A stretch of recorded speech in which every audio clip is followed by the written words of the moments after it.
Assalamualaikum warahmatullahi wabarakatuh. Perkenalkan, nama saya Febi Saputri. Saya dari kelas D32 S1 Keperawatan.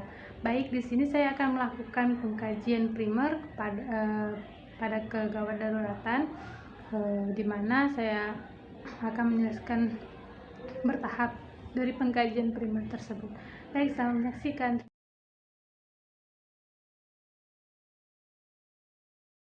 Yang A untuk airway, B untuk breathing, dan C itu circulation. Baiklah, yang pertama untuk pasien di gawat darurat, sebelumnya kita akan memeriksakan kesadaran dari pasien tersebut.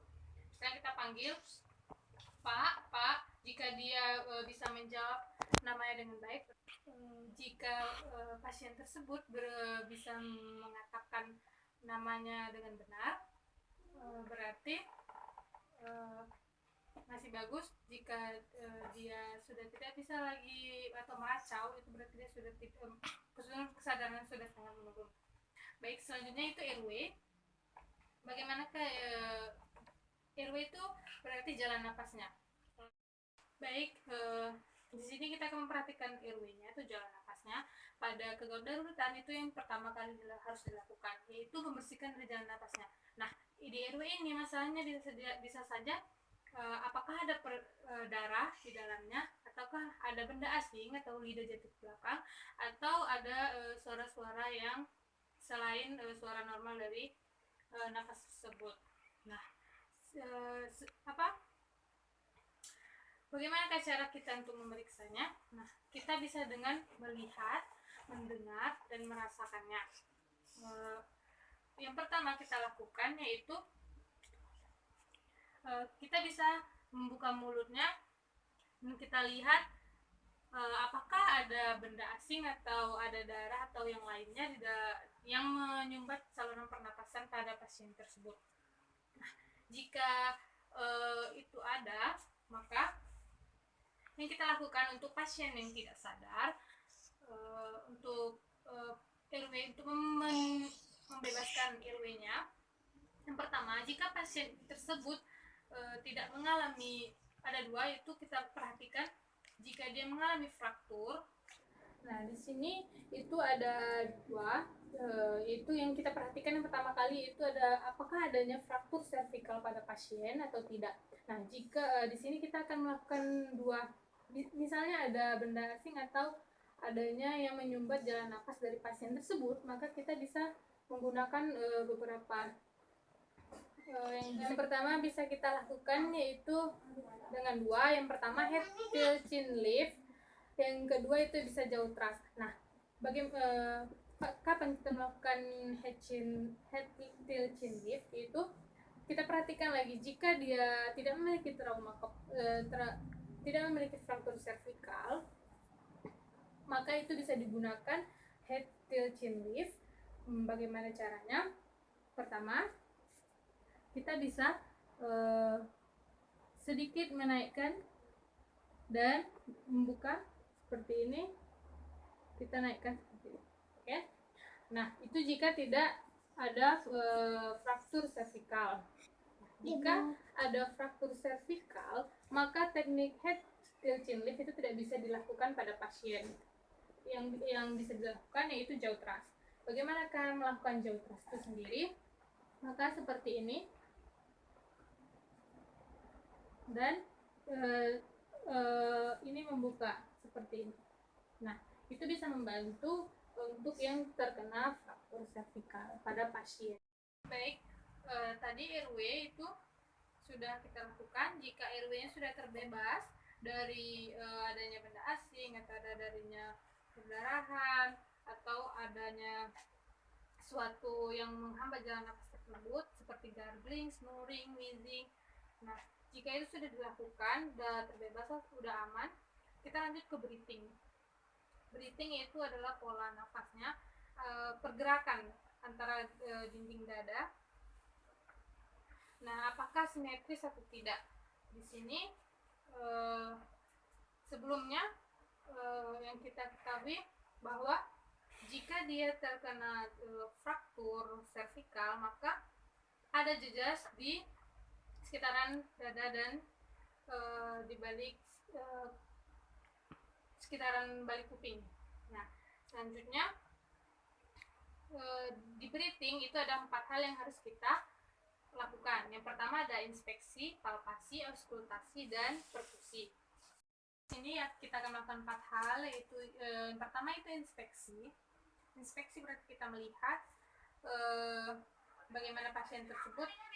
Kita lihat pernapasannya dan kita juga menghitung dengan jam berapa kali per menit. Lalu sambil menghitung kita juga bisa melihat apakah ada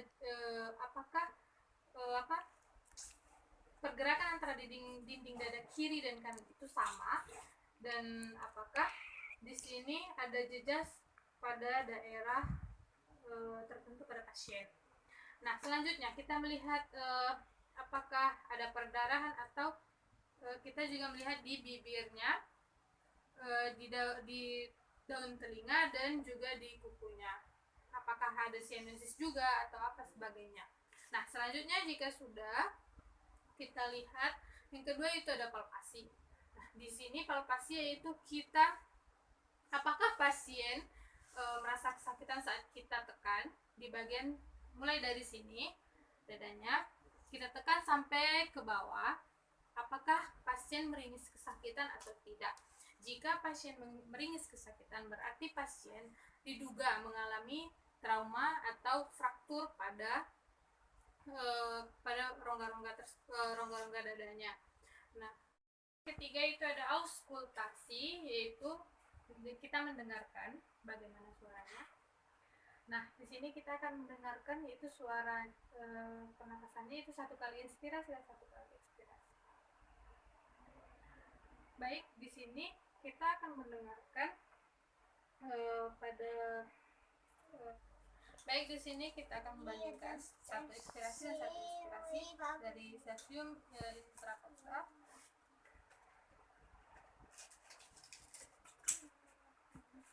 Bagian atas dan juga bagian bawahnya. Nah, selanjutnya kita juga bisa mendengarkan suara paru. Apakah suara parunya itu normal atau tidak? Nah, di sini suara paru normal itu yaitu suara paru vesikular. Sedangkan kalau misalnya dia tersumbat atau apa, itu seperti gargling, wheezing, berarti suara parunya ada benda yang tersumbat di jalan nafasnya. Nah, selanjutnya itu ada perkusi. Di sini kita bisa perkusi pada bagian clavicular. Kita bisa dengarkan bagaimana suara clavicular yang mana. Kita bandingkan apakah dia ada massa atau tidak.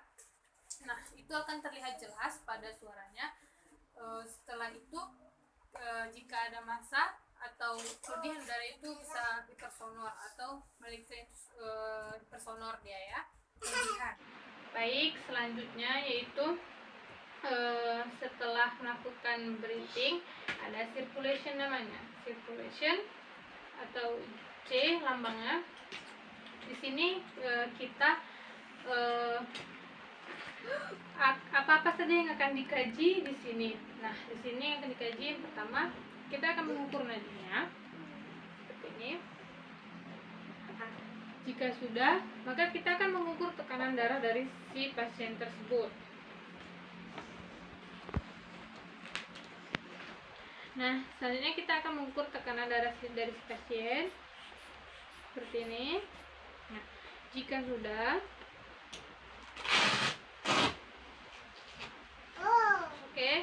jika sudah, maka kita selanjutnya yaitu baik, selanjutnya itu ada tadi sudah kan sirkulasi dalam mengukur tekanan darah. Nah, selanjutnya itu kita melihat CRC-nya. Kita lakukan dengan memencet apakah dia kembali dengan cepat, yaitu kurang lebih dari 2 detik, atau dia jika lebih atau kurang dari 2 detik maka dia ada masalah seperti itu.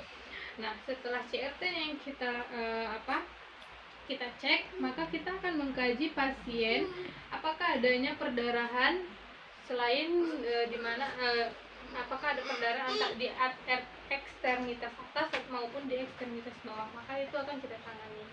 Nah, baiklah, jika itulah pengkajian primer dari kedaruratan. Ada airway, breathing, circulation. Nah, di sini jika kita sudah melakukan itu, maka yang terpenting pertama itu adalah airway. Nah, jika itu sudah dilakukan dengan baik dan benar, maka si pasien tinggal kita observasi saja selanjutnya. Baik, terima kasih.